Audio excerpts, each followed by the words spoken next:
everyone. So இன்னைக்கு என்ன பார்க்க போறோம் அப்படின்னா 10th பப்ளிக் எக்ஸாம் 2024 அதாவது பொதுத் தேர்வு 2024க்கு இன்னும் பாத்தீங்கன்னா 25 டேஸ் கூட கரெக்டா இருக்கு இல்லையா? சோ அப்படி இப்படி கூடி கழிச்சு பார்க்கும்போது 25 நாள் தான். சோ அதுவும் இப்படிங்கிறதுக்குள்ள போயிடும் இல்லைங்களா? சோ இப்ப எந்த அளவுக்கு பார்த்திருக்கீங்க அப்படிங்கிறது எனக்கு தெரியல. சோ முக்கால்வாசி ஓரளவு எல்லாமே கவர் பண்ணிருப்பீங்கன்னு நினைக்கிறேன்.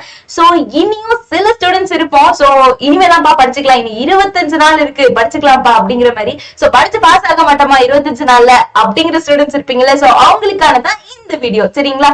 சோ இனி 25 நாள் இருக்கு, அதுல படிச்சு பாஸ் ஆக மாட்டோமா அப்படிங்கிற ஸ்டூடெண்ட்ஸ்க்கு தான் இந்த வீடியோ திருப்பியும் சொல்றேன், சரிங்களா? ஓகே. சோ இந்த 25 நாள்ல எப்படி மேம் பாஸ் ஆகுறது அப்படிங்கறதா. இந்த 25 நாள் சென்டம் எடுக்க முடியுமாம்னா மெகா சென்டம் சேலஞ்ச் நம்ம ஸ்டார்ட் பண்ணிருக்கோமே, இந்த 2 நாள் ஆச்சு ஸ்டார்ட் ஆயிடுச்சு. சோ மெகா சென்டம் சேலஞ்ச் 10க்கு ஸ்டார்ட் ஆயிருக்கு. சோ 2 நாள் ஆச்சு ஸ்டார்ட் ஆகி. சோ டக்கு டக்குன்னு போய் டே 1 டே 2 முடிச்சீங்கன்னா நீங்க டே 3ல இருந்து நீ கண்டினியூ பண்ணிக்கலாம், சரிங்களா? ஓகே. சோ அத சென்டம் ஆகணும் 25 நாள்ல முடிவு பண்ணிட்டீங்கன்னா மெகா சென்டம் சேலஞ்சுக்கு போயிருங்க, சரியா? ஓகே. இல்ல மேம் நான் பாஸ் ஆனா போதுன்னா இந்த வீடியோ உங்களுக்கு, சரியா? ஓகே. சோ இந்த 25 டேஸ்ல எப்படி மேம் பாஸ் ஆகுறது? ஏதாவது ஷார்ட்கட், ஏதாவது ட்ரிப்ஸ், ட்ரிக்ஸ் அப்படின்னா ஒண்ணும் இல்லைங்க. சின்ன சின்ன ட்ரிக்ஸ் மட்டும் தெரிஞ்சா போதும். அதுவே நான் எப்படின்னு சொல்றேன். ஃபர்ஸ்ட் பாத்தீங்கன்னா ஏதாவது ஐடியா இருக்கா மேம்னா ஒரு 3 விஷயம் நீங்க பண்ணணும். என்னென்ன அப்படின்னா பண்ணுவீங்களா? ஓகே. சோ ஃபர்ஸ்ட் 3 விஷயம் நீங்க பண்ணணும். என்னென்ன அப்படின்னா எப்படி படிக்கிறது அப்படிங்கறதுலயும் 3 விஷயம் தான். இல்ல என்னென்ன படிக்கிறதுங்க அப்படிங்கறதுலயும் 3 விஷயம் தான், சரிங்களா? ஓகே. சோ எப்படி படிக்கிறது அப்படின்னா டெய்லி நீங்க மேக்ஸுக்காக 1 மணி நேரம் செலவழிக்கணும். பாக்குறதுக்கு டெஸ்ட் எழுதுறதுக்கு 1 மணி நேரம், ஒரு நாளைக்கு 2 மணி நேரம் மேக்ஸுக்காக நீங்க செலவழிச்சா போதும், சரிங்களா? ஓகே. சோ அந்த 2 மணி நேரம் எப்படி மேம், காலையிலயா நைட்டா அதை நீங்க பிக்ஸ் பண்ணிக்கோங்க. உங்க ஸ்கூல் போயிட்டு வந்து டியூஷன் போவீங்க. சோ அதெல்லாம் பொறுத்து நீங்க பிக்ஸ் பண்ணிக்கோங்க. ஒரு நாளைக்கு 2 மணி நேரம் நீங்க பிக்ஸ் பண்ணிக்கோங்க. சோ 2 மணி நேரத்துக்குள்ள முடிஞ்சிடும், மேல போகாது, சரியா? ஓகே. சோ எப்படி பாக்குறது அப்படிங்கறத நான் சொல்றேன். மெகா சென்டம் சேலஞ்ச் போயிட்டீங்கன்னா அது உங்களுக்கு பக்காவா சொல்லியிருப்போம். சோ அதை நீங்க பாத்துக்கலாம், ஓகேவா? பாஸ் ஆகணும்னா அது எப்படிங்கிறது நான் சொல்றேன். சோ 3 விஷயம் பண்ணணும் இல்லையா? 3 விஷயம் பண்ணணும். அதுல நான் எப்படி வேணா 2 மணி நேரம் சூஸ் பண்ணிக்கலாம்னு சொல்லியிருக்கேன். ஃபர்ஸ்ட் விஷயம். செகண்ட் விஷயம், அந்த 2 மணி நேரமும் நம்ம கவனம் வந்து நம்ம மேக்ஸ்ல மட்டும்தான் இருக்கணும். நம்ம போடக்கூடிய சம் நம்ம என்ன போட போறோம், எப்படி போடுறோம் அப்படிங்கிற மாதிரி. 3வது விஷயம் பாத்தீங்கன்னா ஒரு சின்ன விஷயம் ஒண்ணு இருக்கு, நேர்மை. அதாவது நம்ம பார்த்துட்டு அந்த கொஸ்டின்ஸை டெஸ்ட் எழுதுவோம் இல்லைங்களா? சோ அந்த கொஸ்டின்ஸ் டெஸ்ட் எழுதும் போது நம்ம புக் வச்சு எழுதக்கூடாது, சரிங்களா? சோ பார்த்துட்டு பார்க்காம தான் டெஸ்ட் எழுதணும். சோ அந்த விஷயத்துல நம்ம நேர்மையா இருக்கணும். இந்த 3 விஷயம் இருந்தா ஷியோரா நம்ம சூப்பரா மார்க் வாங்கிடலாம், பாஸ் ஆயிடலாம், ஓகேவா? இதுல எப்படி படிக்கிறது அப்படிங்கறதுல 3 விஷயம். என்னென்ன படிக்கிறது அப்படிங்கறதுல 3 விஷயம் பாத்திரலாம். சோ என்னென்ன படிக்கிறது அப்படின்னா ஃபர்ஸ்ட் நீங்க படிக்க வேண்டியது book back 1 marks. First day ஃபுல்லா என்ன பண்றீங்கன்னா புக் பேக் 1 மார்க்ஸ் மட்டும் படிங்க. சோ 8 அத்தியாயம் இருக்கு. 8 அத்தியாயத்திலயும் ஒரு 1 மார்க் விடாம புக் பேக் 1 மார்க்ஸ் ஃபுல்லா த்ரோ பாத்துருங்க. சோ மொத்தம் 14 1 மார்க் எழுதணும் இல்லையா? 14 1 மார்க் நம்ம அட்டென்ட் பண்ணோம். 14 1 மார்க்ஸ் இருக்கும். 14 1 மார்க்ஸையும் நம்ம ஃபர்ஸ்ட் நீங்க ஞாபகம் வச்சுக்க வேண்டியது கொஸ்டின் பேப்பர்ல இருக்கக்கூடிய எல்லா கொஸ்டினும் அட்டென்ட் பண்ணணும். தெரியுதோ தெரியலையோ அட்டென்ட் பண்ணி வச்சுட்டு வாங்க, சரியா? ஓகே. சோ அதே மாதிரி எல்லாம் உங்களுக்கு தெரியுதோ தெரியலையோ கொடுத்திருக்க ஃபார்முலாஸ், அதாவது கொடுத்திருக்க கொஸ்டினுக்கு ஏத்த மாதிரி ஃபார்முலாஸ் எழுதி வச்சுட்டு வந்தா கூட நமக்கு வாய்ப்பு இருக்கு பாஸ் ஆகிறதுக்கு, ஓகேவா? 1-2 மார்க் போடுறதுக்கு வாய்ப்பு இருக்கு. சோ அதனால நீங்க என்ன பண்ணுங்க, எந்த கொஸ்டினையும் விடாதீங்க, முதல் விஷயம். 2வது விஷயம் பாத்தீங்கன்னா இந்த 1 மார்க்ஸ் ஃபர்ஸ்ட் போக்கஸ் பண்ணுங்க. என்னன்னா 1 மார்க்ஸ் எப்படி மேம் போக்கஸ் பண்றதுன்னா ஃபர்ஸ்ட் புக் பேக் 1 மார்க்ஸ் நீங்க புரிஞ்சு படிக்கிறதோ இல்ல ஐடியா வச்சு படிக்கிறது, ஹிண்ட் வச்சு படிக்கிறதோ அது உங்க கையில தான் இருக்கு, சரிங்களா?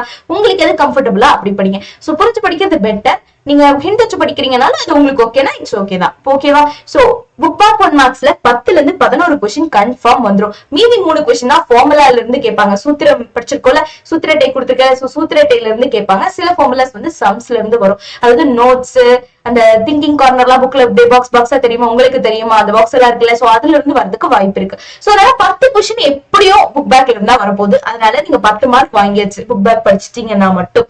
அடுத்தது பாத்தீங்கன்னா கிராஃப் அண்ட் ஜியோமெட்ரி.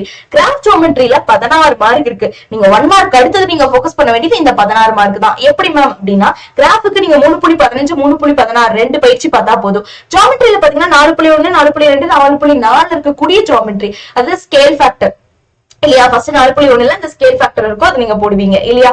சோ முக்கோணம் போடுறது. அடுத்தது பாத்தீங்க அப்படின்னா ஒரு வட்டத்துக்குள்ள இரு தொடுகோடு வரைகிற மாதிரி 4.4ல இருக்கும் இல்லையா? சோ அந்த ஜியோமெட்ரி பார்க்கணும். அடுத்தது 4.2ல பாத்தீங்க அப்படின்னா 3 இருக்கும். இரு சமவெட்டி யூஸ் பண்ணி போடுறது, நடுக்கோடு 3 இருக்கும் இல்லையா? ஆல்டிடியூட், மீடியன் இருக்க, பைசெக்டர், அந்த 3ஐயும் நீங்க பார்க்கணும். புரிஞ்சுதா? நடுக்கோடு வச்சு போடுறது. அதுக்கப்புறம் என்னங்க, நடுக்கோடு வச்சு போடுறது ஒண்ணு, இன்னொன்னு நடுக்கோடு வச்சு போடுறது ஒண்ணு, இன்னும் 2 பார்த்தோம். என்னென்ன பார்த்தோம்? ஞாபகம் வந்துருச்சா? இருசம வெட்டி, இன்னொன்னு குத்துக்கோட்டி நீளம் கண்டுபிடிக்கிறது, இருசம வெட்டி, வடிவத்த முக்கோணங்கள், ஒரு வட்டத்துக்குள்ள இரு தொடுகோடு வரைகிறது. சோ இந்த மாதிரி இருக்கிறதா 4.24, அதாவது 4.124 இருக்குது. சோ அதெல்லாம் பாத்துட்டீங்கன்னாவே போதும். புரிஞ்சுட்டீங்களா? சோ ஜியோமெட்ரிக் எதெல்லாம் பாக்கணும்னு. சோ இதெல்லாம் பார்த்தாலே போதும். கிராஃப் ஜியோமெட்ரியில 16 மார்க். நீங்க டெய்லி என்ன பண்றீங்களோ இல்லையோ, ஃபர்ஸ்ட் நீங்க 1 மார்க்ஸ் டெய்லி 1 மார்க்ஸ் ரிவைஸ் பண்ணுங்க, தப்பு கிடையாது. டெய்லி 1 மார்க்ஸ் ஒரு 10 நிமிஷம் ரிவைஸ் பண்ணு. ஃபர்ஸ்ட் டைம் படிக்கிறதுக்கு டைம் ஆகும். அடுத்த நாள் நீ ஜஸ்ட் 1 மார்க்ஸ் அப்படியே பிரிண்ட் முடிச்சா நீங்க பிரிண்ட் எடுத்து வச்சுக்கோங்க. புக் பேக் 1 மார்க்ஸ் மட்டும் ஜெராக்ஸ் தனியா வச்சிருப்பீங்கன்னு நினைக்கிறேன், ஸ்கூல்ஸ்ல சொல்லிருப்பாங்க. சோ ஜெராக்ஸ் தனியா எடுத்து வச்சிருப்பீங்க. டெய்லி அதை நீங்க மார்க் பண்ண வேணா, ஜஸ்ட் அப்படியே பார்க்காம மறைச்சு வச்சு மட்டும் சொல்லிட்டு பாத்துட்டு இருந்தோம். டெய்லி ஒரு 10 to 15 நிமிஷம் 1 மார்க் செலவழிங்க. சோ அதுக்கப்புறம் பாத்தீங்கன்னா கிராஃப் ஷீட், டெய்லி ஒரு கிராஃப் ஷீட்ல கிராஃப் போட்டே ஆகணும். டெய்லி ஒரு கிராஃப் சூஸ் பண்ணி போடுங்க. டெய்லி ஒரு ஜியோமெட்ரி, ஒரு கிராஃப் ஒரு ஜியோமெட்ரி டெய்லியும் நீங்க சூஸ் பண்ணி போடுங்க. சோ இப்படி பண்ணும்போது 16 10 26 மார்க் நம்ம கைக்கு வந்துரும். புரிஞ்சுதுங்களா? ஓகே. சோ அடுத்தது பாத்தீங்கன்னா நான் கொடுத்திருக்கக்கூடிய கொஸ்டின்ஸ். மூணாவது விஷயம் பாத்தீங்கன்னா நான் கொடுத்திருக்கக்கூடிய கொஸ்டின்ஸை மட்டும் பார்த்தா போதும். நான் இங்க கொடுத்திருக்கேன், புரிஞ்சுதுங்களா? சோ அத்தியாயம் 1 2 3 4 5 6. சோ இதுல நான் 6 7 கொடுக்கல, 7 கொஞ்சம் கஷ்டம்னு சொல்லிட்டு கொடுக்கல, 8ல 8.34 தான் கொடுத்திருக்கேன். சோ உங்களுக்கு ஈஸியா பாஸ் ஆகிறதுக்கான ஒரு 5 to 6 அத்தியாயம் கொடுத்திருக்கேன். சோ இந்த 5 to 6 அத்தியாயத்துல கூடிய நான் கொடுத்திருக்க கொஸ்டின்ஸை மட்டும் பார்த்தா போதும், நீங்க சூப்பரா பாஸ் ஆகிடலாம். பாஸுக்கு மேல ஸ்கோர் பண்ணிடலாம். அங்கேயே 26 மார்க் வந்துருச்சு. இதுல இருந்து ஒரு 2 to 3 5 மார்க் வந்தாலும் 15 மார்க் ஆச்சு இல்லீங்களா? சோ அங்கேயே 26ல 25 மார்க் வைங்க போதும். சோ 25 15 எவ்வளவு ஆச்சு? 40 மார்க் ஆச்சு. சோ 40 மார்க் பாஸ் ஆயாச்சா? அவ்வளவுதான். சோ ஈஸியா 10th பாஸ் ஆகலாம். இப்போ படிக்க ஸ்டார்ட் பண்ணா கூட ஈஸியா சூப்பரா பாஸ் ஆயிடலாம். பாஸுக்கு மேல மார்க் ஸ்கோர் பண்ணிடலாம். புரிஞ்சுதுங்களா? ஓகே. சோ 2 மார்க்ஸ் இன்னும் 2 மார்க் கூட தெரியாது. சோ அப்படியும் அப்ராக்சிமேட்டா நீங்க 50 வாங்கிடலாம் ஷியோரா. புரிஞ்சுதுங்களா? சோ அதனால இந்த வீடியோ உங்களுக்கு நிறைய ரொம்ப ஹெல்ப்ஃபுல்லா இருக்கும். நிறைய ஃப்ரெண்ட்ஸ்க்கு ஷேர் பண்ணுங்க. நிறைய பேருக்கு இது தெரியாம ரொம்ப இதா இருப்பாங்க. சோ அவங்களுக்கு எல்லாம் நிறைய ஷேர் பண்ணுங்க. அவங்களுக்கும் இது யூஸ்ஃபுல்லா இருக்கட்டும். சரியா? சோ லாஸ்ட் மினிட்ல அவங்களுக்கும் இது யூஸ்ஃபுல்லா இருக்கட்டும். ஓகேவாடா? So all the best.